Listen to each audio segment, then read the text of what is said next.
Jay, I was watching a portion of the Jeezy and Nia Long interview. I might forget, but I won't forget. And there was something mentioned during there that I wanted to ask you about. And that was, why do you believe that black men and black women can't sit down and have open dialogue and conversation about the things that are important to us?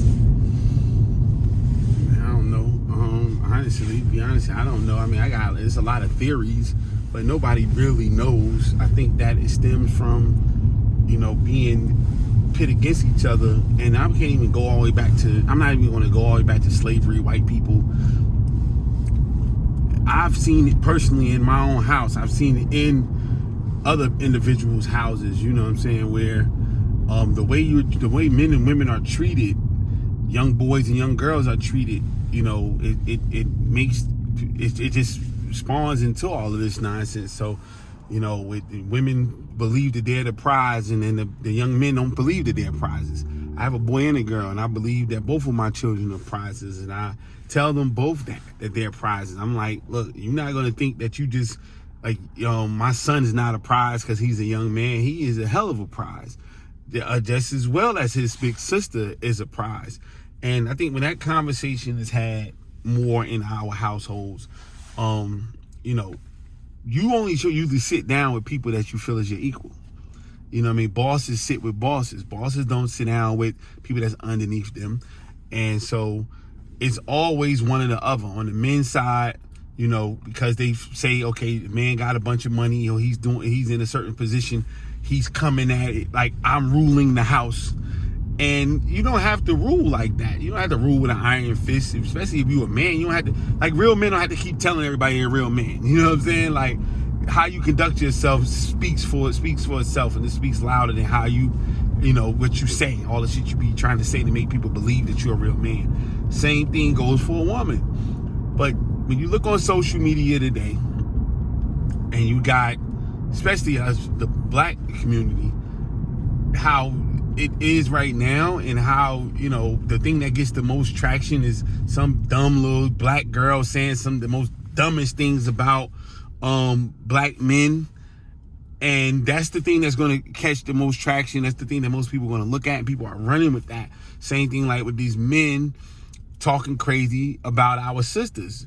That's the stuff that gets the traction. You think about a Kevin Samuels who passed away, and the sad part about it is, if you really pay attention to his content, he was not against women, black women or otherwise. He started his platform talking to black men and talking to men, and he was definitely very, very hard on men.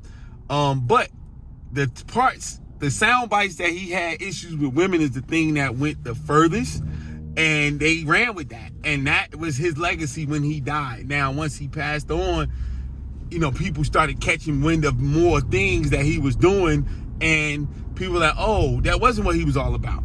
But that was what the narrative was, And so you look at now the people who following him, the Anton Daniels of the world, things like that, they're picking up, and they're really going at it like that. They're really going at the sisters.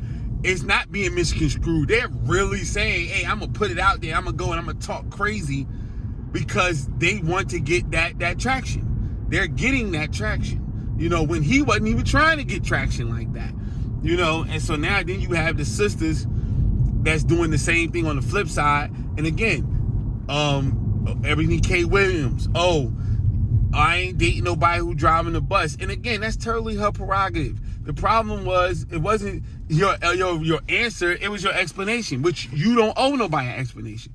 But your answer is, no, I don't want to date nobody with, you try to use a scapegoat with if they own it.